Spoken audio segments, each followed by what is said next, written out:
Hi, this is Patel. In this lecture, we are going to learn about the point of contraflexure. This is one new topic for you from the chapter of shear force and bending moment, where point of contraflexure is going to be introduced to you in this particular session. We are going to calculate the examples or the numericals based on this concept also. So everything will be explained in this particular lecture. So first of all, we will start our lecture with the definitions of point of contraflexure. So what is point of contraflexure? So as you can see on your screen, there is one diagram of the beam subjected to a UDL. This type of a beam is known as the overhanging beam. But generally, the point of contraflexure is generally observed in the overhanging beams, but it can be in any other type of the beam. So let me just define the point of contraflexure for you. So the definition of point of contraflexure is on your screen. In the bending moment diagram, the point at which the bending moment changes its sign from positive to negative or negative to positive is called the point of contraflexure. So this is basically a point where your bending moment is turning from the positive to negative or negative to positive. So you need to locate that particular point in your examples. So in order to find out, whenever they ask you to find out the point of contraflexure, they are asking the exact location of point of contraflexure. The exact location in the entire beam can be calculated using the basic geometry or basic formula for which you don't have any kind of the concept that you need to calculate the point of contraflexure location. But you need to identify that point before locating in the entire beam. So how will you identify? First step is to draw the bending moment diagram. So this is the basic procedure that we follow in each and every example. So we are going to draw the bending moment diagram using the basic method that we have seen in our previous lectures. After drawing the bending moment diagram, we will look for the point where the bending moment diagram is changing its sign from positive to negative.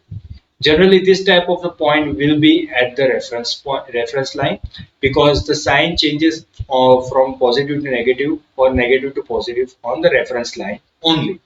That is why you can see over here on the diagram also that this diagram is completely negative because it is represented below the reference line, and it is going to change its sign to positive. Here it is positive diagram. Here it is a positive diagram. So the sign is changing from negative to positive.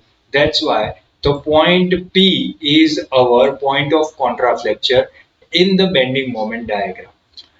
Accordingly, we are going to plot this point P in our beam, and we will find out the exact location of point P from point A or point B. So whenever you find this distance, then you will be able to locate the point of contraflexure in your beam.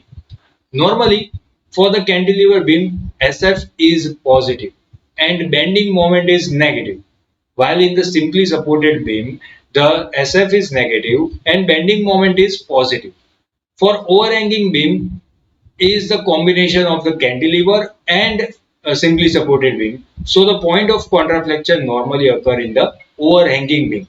That's what I have already explained you guys, that point of contraflexure may occur in the overhanging beam. So now we are going to start our example.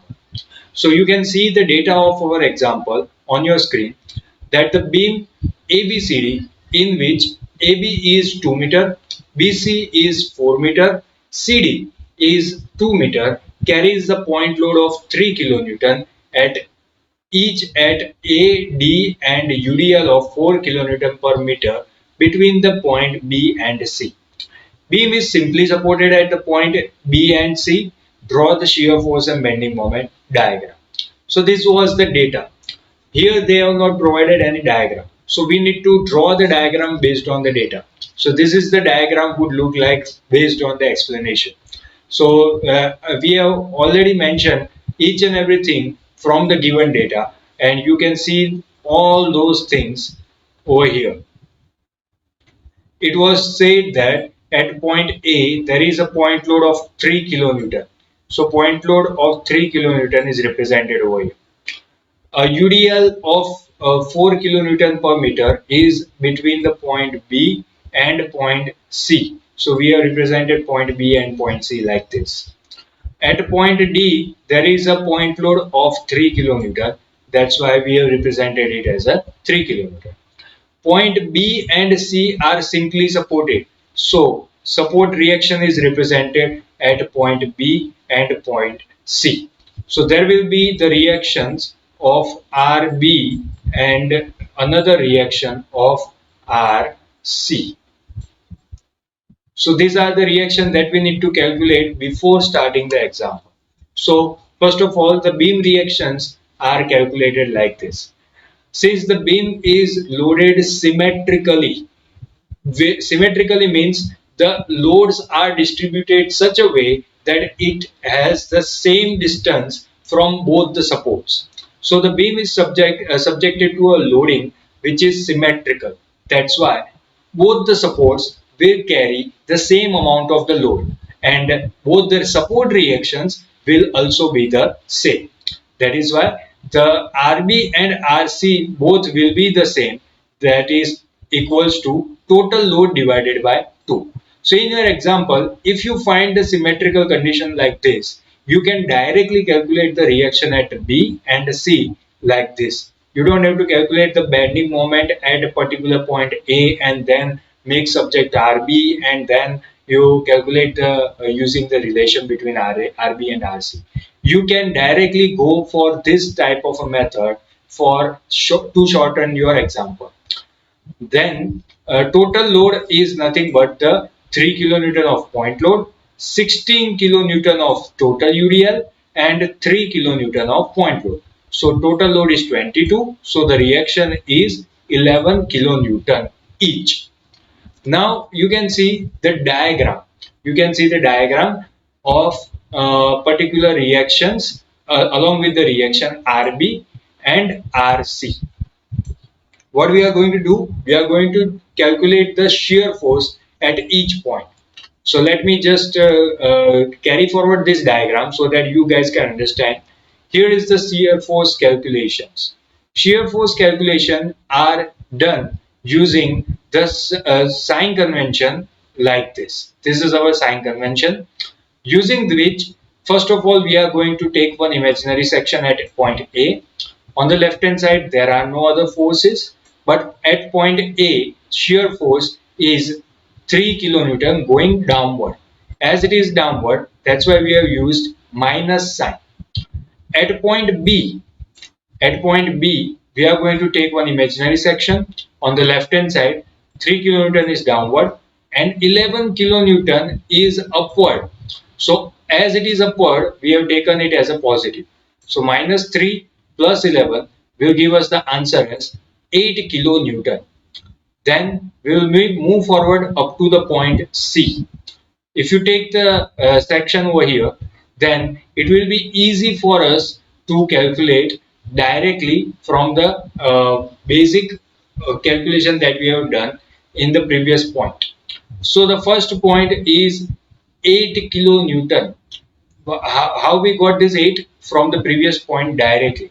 So this is our 8. We have taken it on at the point C. Then we have added a UDL going downward, so negative. And also there is a point load of 11 kilonewton RC. So RC is added in an upward direction. So upward direction is positive. So the final answer comes out to be 3 kilonewton. Last but not least is the point D. Point D is at the end. So here the shear force is 3 kilonewton. So 3 kilonewton is represented over here. Now due to symmetry, X is 2 meter due to symmetry. Now what is X? X is the distance which is represented like this. X is the distance which is represented like this. At this distance, you will find the shear force 0 because of symmetricity and UDL.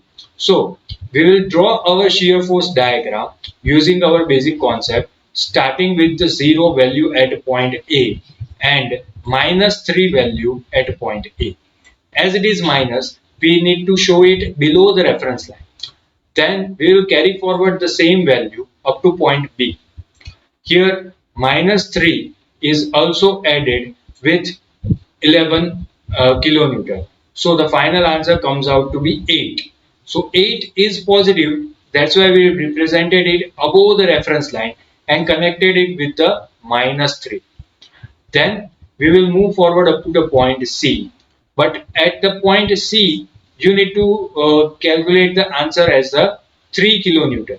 So final answer is 3 kilonewton. But first you need to subtract the entire UDL. Entire UDL is nothing but the 16 kilonewton from the previous answer. So what was our previous answer? The previous answer was 8 kilonewton minus 16 will give us the answer of minus 8. So minus 8 is represented over here. Then we have represented 3 based on our calculation. We carry forwarded it over 3 and then closed our shear force diagram at 0. You will notice that at the UDL we have used one inclined line. Then we are going to calculate the bending moment calculations. So the bending moment calculations can be explained before just eliminating some of the annotations. So bear with me because I am removing the annotation to clear it up. Now you will see that bending moment at both the end is taken as 0. So MA is equals to 0, MD is equals to 0. Now we are moving forward up to the point B. So at the point B, there is no other couple acting on the point B. That's why on the left hand side, the force which is acting in the downward direction will give us the anti-clockwise moment. And as this moment is anti-clockwise, we are considering it as a negative. So negative 3 into perpendicular distance 2 will give us the answer as the 6 kilonewton into meter. Then at the point C, we have taken one section and on the right hand side, this downward direction force will create a clockwise moment. But as it is the clockwise, on the right hand side, it is considered as a negative. So minus 3 into 2 will give us the answer as minus 6. Now there is one more point which we have taken over here, that is E point. Now this is the point where the shear force is 0. So this is the indication. Whenever you are solving the example of point of contraflexure, it is generally found where the shear force is minimum or shear force is 0. So wherever you go with the shear force 0, you will get the maximum bending moment at that point. And point of contraflexure will be near to the point where the shear force is 0. So now we have to calculate the bending moment at the E point, without which you will not be able to calculate your final diagram of bending moment. So at E point, if you take as reference, if you take the section, then on the left hand side there is one force 11 into perpendicular distance 2 with the clockwise direction positive, 3 into 4 with anti-clockwise, 4 into 2 into 1 UDL anti-clockwise, which will give us the answer as 2 kilonewton per meter positive. So this was the calculation of bending moment. Now we will see the diagram plotting. At A and at D, you will see the 0 value. At B, we have calculated minus 6. We have connected it with the inclined line because there is no UDL between A and B. Then E point is 2 kilonewton. So we have used a parabolic curve, between A and C, B and C. So you will see that bending moment was negative over here and it is turning positive at this point. So this is our point of contraflexure P1. Again, it is changing its sign from positive to negative. From positive to negative. So P1 and P2 are our point of contraflexure that we need to calculate. So what is the calculation required? It is the location of point of contraflexure from the known value. So this is our known value, that is the location of point C, and we need to find out the x1 distance in order to locate the point of contraflexure. So point of contraflexure can be located using the basic concept that in the bending moment diagram, P1 and P2 are point of contraflexure. At P2 is at a distance x1. Now we are going to take the moment at P2 and P2. So if we take the moment at P2, it should be 0. It should be 0 because at P2 you will see the P2 point is on the reference line, and on the reference line all the values of bending moment will be equals to 0.